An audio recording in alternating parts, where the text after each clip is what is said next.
People are mostly reacting with joy. Gunshots I heard just a little bit earlier, not very far from where I'm standing, but also I'm told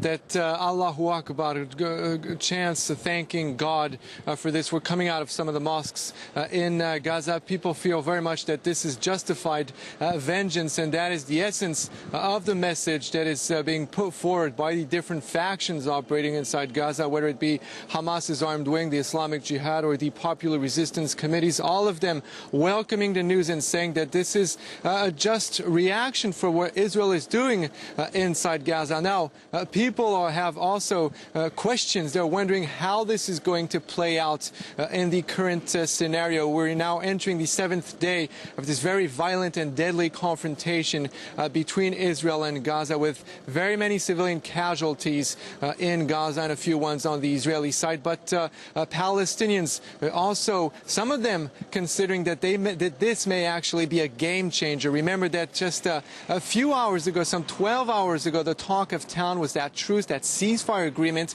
which seemed on the horizon. The Egyptian president himself had come out and said it was nothing but a matter of hours before this had been denied by Israeli officials in Jerusalem. Now, the big question is, how will they react to this news? Remember that those thousands of reservists, Israeli soldiers, are still amassed along that border between Gaza and Israel. Armored vehicles out there as well. And last night, those Palestinians living in those areas were told to urgently leave their homes out there. Now, the question is, what is going to be happening next? And it's not that easy to tell. This is a time of great uncertainty and certainly very, very high volatility as well. Gallagher, how are people there, average people, dealing with that uncertainty? They must be fed up and terrified. What have they been saying to you?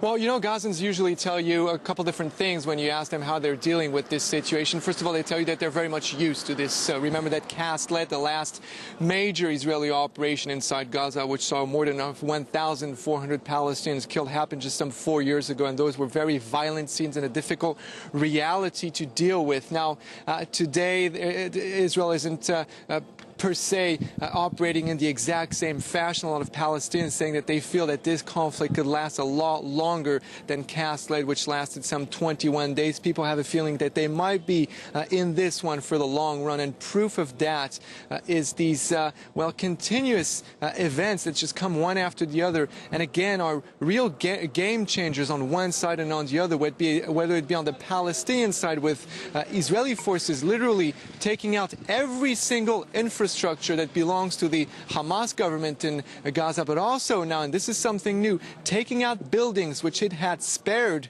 during Cast, and Palestinians wondering what that means. Now, the other question that Palestinians have at this point is that this terror attack in Tel Aviv, and remember that so far it does not look like this was a suicide bombing, is a major psychological threshold for Israelis. Now, the last time that a wave of terror attacks was conducted by militants inside Israel, those were followed by targeted assassinations in the Gaza Strip of Hamas and other Palestinian leaders. So now some Palestinians are thinking that there's a sword hanging very low above Ismail Haniyeh's head. That's the prime minister out here in Gaza, Hamas's prime minister in Gaza.